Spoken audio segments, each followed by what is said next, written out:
دربار کے بالکل، یہ تاریخ ہے، یہ ہسٹری ہے، یہ جوک نہیں، ہسٹری. دربار کے وسط میں آ کے بالکل نیزے کے ساتھ اپنا اونٹ باندھ کے، توجہ میری طرف رکھیے گا ایک لمحے کے لیے. جناب طرحمان نے اس کی طرف دیکھا. اب وہ تخت پہ ذل الہی، بادشاہ، پروٹوکول، نہ کوئی سلام نہ کچھ. تو علی کو روز خط لکھتا ہے.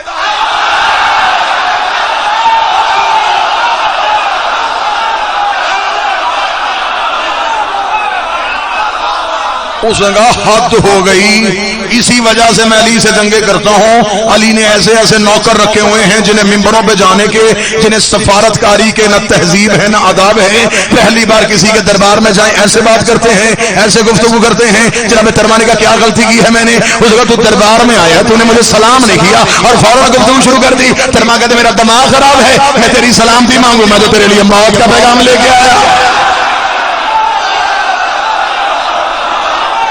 سلام تو صرف علی کے لیے ہے، سلام تو صرف علی کے لیے ہے. میں تیری سلامتی کیوں مانگوں؟ میں تو تیرے لیے موت کا پیغام لے کے آیا ہوں.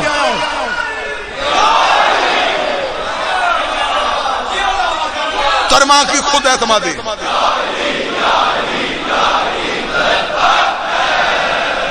ترما کی خود اعتمادی دیکھی. اب اس نے کہا اچھا چل ٹھیک ہے، سلام نہیں کیا، تو دشمن ہے میرا، تو علی کا دوست ہے، تو مجھے اچھا نہیں سمجھتا، ٹھیک ہے تو نے مجھے سلام نہیں کیا.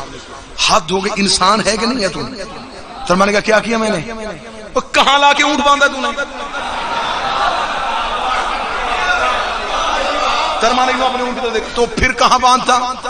دربار کے باہر باقاعدہ جگہ بنی ہوئی ہے، وہاں سواریوں کو کھڑا کرتے ہیں، اجازت لے کے دربار میں آتے ہیں. میں خود اجازت لی، لا کے اونٹ میرے دربار کے وسط میں باندھ دیا. یہ ہے علی کے نوکروں کا طریقہ. اس کے چہرے کی رنگت بدلی. ترمات تھوڑا سا آگے گیا، اس کا سرکار تھوڑا قابو میں رہیے، میں باہر اونٹ باندھ کے آ جاتا، اونٹ چوری ہو جاتا، تجھے تو یہ بھی نہیں پتا چلتا کہ اونٹ ہے کہ اونٹ نہیں ہے.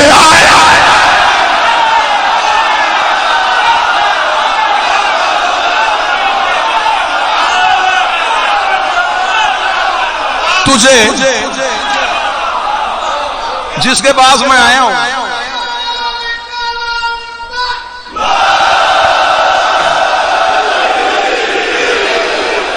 جس کے پاس میں آیا ہوں، تیرے بارے میں تو ہمیں خبر وہاں پہنچ گئی ہے کہ تجھے تو دن کی روشنی میں فیصلہ کرتے ہوئے پتہ نہیں چلتا. اب اس کا نیا فیصلہ تو بڑا مشہور ہوا تھا. اب اس نے فوراً کہا، اس نے کہا اچھا چل چھوڑ ساری باتیں، کام بتا کس کام آیا؟ خط لے کے آیا ہوں علی، دے. بسم اللہ الرحمن الرحیم. امامے سے علی کا خط نکالا، چوما، آنکھوں کو لگایا. اب ادب کر رہا تھا، لوگ دیکھ رہے تھے. اسے عشق کہتے ہیں، اسے پیار کہتے ہیں. دیکھ عاشق تو ہے نا. اس نے دیکھے فوراً کہا، اس نے کہا خط امامے میں رکھتے ہیں، خط جیب میں رکھتے ہیں، تو امامے میں کیوں رکھ کے لایا ہے؟ ترما کہتا تیرے جیسے کا جیب میں رکھتے ہیں، علی کا خط.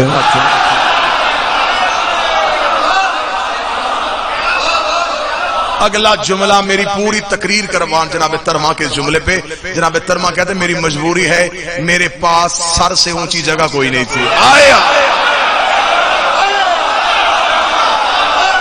سر سے اونچی جگہ کوئی نہیں تھی. میرا ہاتھ پہنچتا میں عرش پہ رکھتا، تیرے دربار میں آ کے عرش سے اٹھاتا. میرے پاس سب سے اونچی جگہ سر تھی، میں علی کا خط سر پہ رکھا. اس جگہ میرے کاتب کو خط دے. اس نے علی کا خط پڑھا. بادشاہ حسین عزت،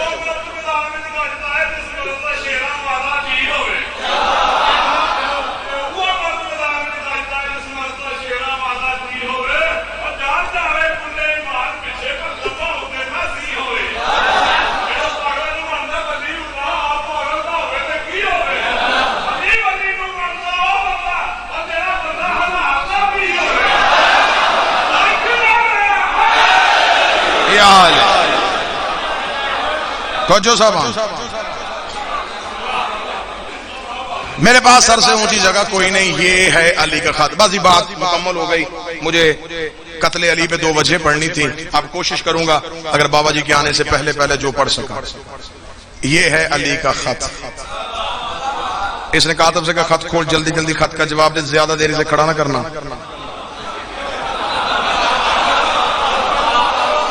جتنی دیر کھڑا رہے گا سوائے ہماری ذلالت کے کچھ نہیں کرے گا۔ جتنی جلدی ہو سکے اسے واپس بھیج۔ جلدی جلدی نے خط کا جواب واپس لگوایا، خط لگوایا تھا، پکڑ خط، چل نکل، دے دیا میں نے جواب۔ خط باندھ کے اس کے حوالے کیا۔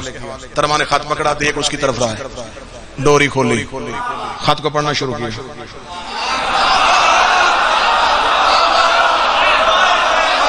اس نے تخت پہ بیٹھ کے دیکھے گا، اس نے کہا مجھے سمجھ نہیں آتی، علی نے ذہین بندہ بھیجا ہے یا پگلا بھیجا ہے؟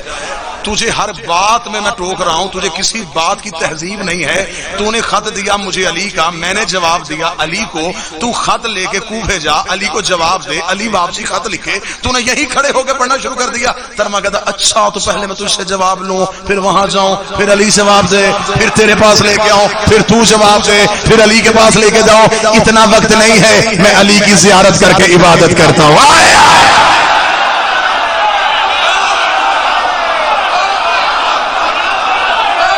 میں علی کا چہرہ دیکھ کے عبادت کرتا ہوں، میں علی کی زیارت والی عبادت سے محروم رہوں؟ میں ابھی یہی جواب دیتا ہوں۔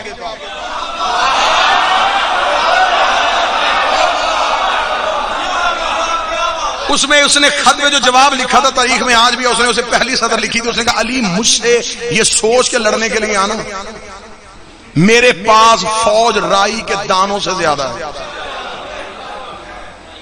رائی کے دانوں سے زیادہ میرے پاس کثرت ہے فوج کی، اپنے تھوڑے گنے چنے بندے لے کے میرے مقابلے پہ نہ آنا۔ یہ اس کی پہلی سطر تھی۔ ترما نے وہیں پہ خط پکڑا، پھاڑا، پھاڑ کے یوں اس کے قدموں پھینکا، کہنے لگا اتنے بےہودہ جواب دے رہا ہے علی کو، تجھے بات کرنے کی تہذیب نہیں ہے، تو مالک سے بات کر رہا ہے، ایسے مالک سے بات کرتے ہیں؟ کیا لکھا تو نے؟ تیرے پاس رائی کے دانوں کے برابر فوج ہے، تجھے نہیں پتا علی کے پاس مالک جیسا مرغ ہے، تیرے دانے چن چن کے کھا جائے۔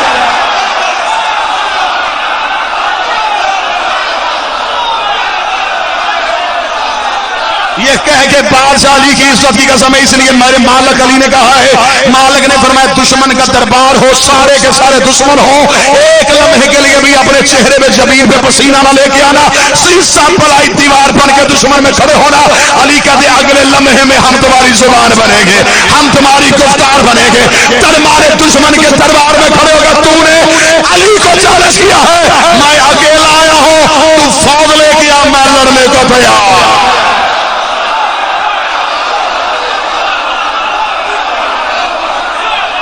تو لا فوج،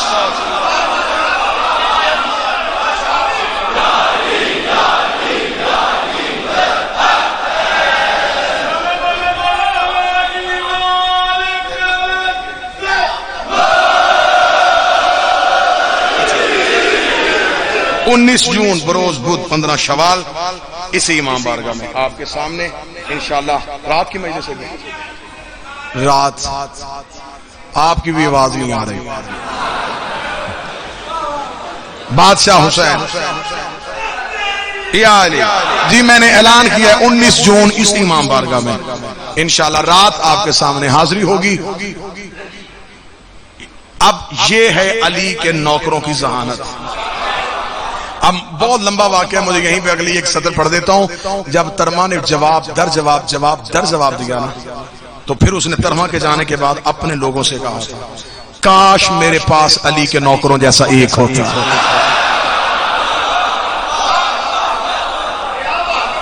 ایک بھی ایسا ہوگا۔ اب اس کے پاس رش کس چیز کا تھا؟ اس کے پاس جو دربار کے سب سے زیادہ ذہین تھا نا، وہ عمر بن عاص تھا، سب سے زیادہ ذہین وہ تھا۔ اور اس کے بارے میں واللہ حسین، یہ میں ممبر پہ ہوں، تاریخ میں اس کے لیے واقعہ لکھا ہے کہ اس نے ایک دفعہ اس کی اور اس کی آپس میں بحث ہو گئی تھی۔ وہ کہتا تھا میں زیادہ سمجھدار ہوں، یہ کہتا تھا کہ ٹھیک ہے میں نے تجھے اپوائنٹ کیا ہوا لیکن سمجھدار میں زیادہ ہوں۔ آپس میں اسی بات میں بحث ہو رہی تھی۔ عمر بن عاص نے کہا چل ابھی فیصلہ کر لیتے ہیں، سمجھ تیری زیادہ یا میری زیادہ۔ خیمے میں دونوں اکیلے بیٹھے ہوئے تھے، اس کا قریب کان کر میں تجھے ایک بات بتاؤں، تو فیصلہ کرنا، ابھی پتہ چلے گا عقل تیری زیادہ یا میری زیادہ۔ اس نے اپنا کان قریب کیا، اس نے کہا تجھ سے بیوقوف بھی کون ہوگا، خیمے میں تیرے میرے علاوہ کوئی ہے ہی نہیں، تو کان میرے قریب کر۔ جن کی ذہانت کے فیصلے یہ ہو رہے ہوں، اب بتاؤ کہ علی کی کن جاہلوں سے لڑائی تھی؟ اور ادھر یہ جہالت کے مرکز، ادھر علی کے پاس کون؟ حذیفہ، ہمارے یاسر، بوسر و کمبر، علی۔ اب میں نے ان کی باتیں بتائیں کہ قاتلوں کے پاس کیا تھا، نوکروں کے پاس کیا ہے۔ نوکروں کی صرف ایک جھلک سناؤں گا، یوں عقیدے جگر چیر کے اس کو جا کے چھوئیں گے۔ ایک دن جناب سلمان بستی کے باہر بیٹھ کے انگلی کے اشارے سے کہہ رہے واللیل ادبر والنہار اقبل، رات آ گیا دن پیچھے ہو۔ مجھے بادشاہ حسین کی عزت کی قسم ہے، ابو ذر نے آ کے دیکھا سلمان کی انگلی کے اشارے کے ساتھ سورج طلوع ہو رہا تھا، انگلی کے اشارے کے ساتھ سورج غروب ہو رہا تھا۔ ابو ذر نے قدموں پہ ہاتھ رکھا، سلمان یہ کون سا انوکھا کھیل کھیل رہا ہے؟ سلمان کہتا آج قرآن پڑھ رہا تھا، اللہ قرآن میں کہتا ہے پاک ہے وہ ذات جو رات سے دن کو نکالتی ہے، دیکھ رہا تھا کیسے نکالتی ہے۔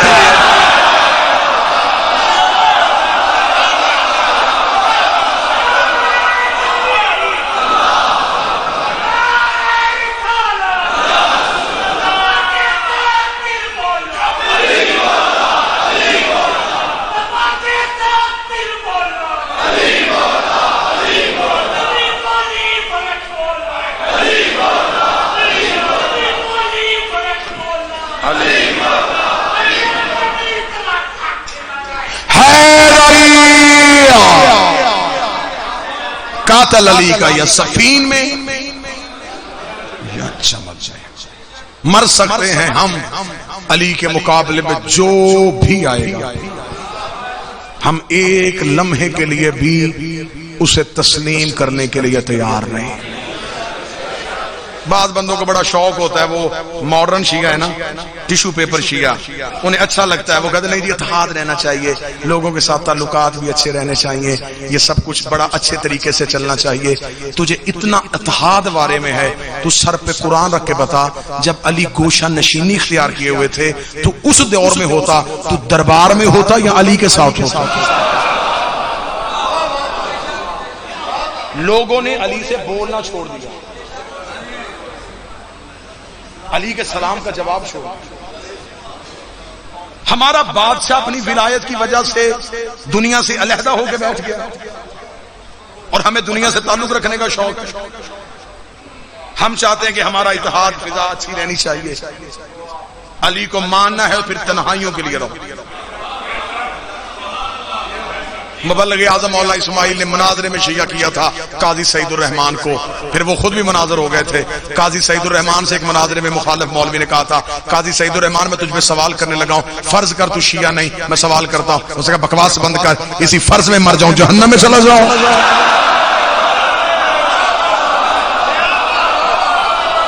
میں وہ فرض ہی کیوں کروں؟ اتحاد بین المسلمین ہونا چاہیے، لیکن اگر وہ انتشار بین المومنین کا سبب نہ ہو۔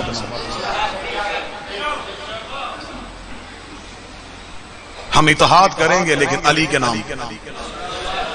تو علی کا بن، میں تیری جوتی کو اپنے سر پہ رکھوں، میں تیرے پاؤں کے تلوے کو چاٹوں، تو علی کا بن۔ اور اگر تو علی کے دشمن سے بھی تعلقات رکھے،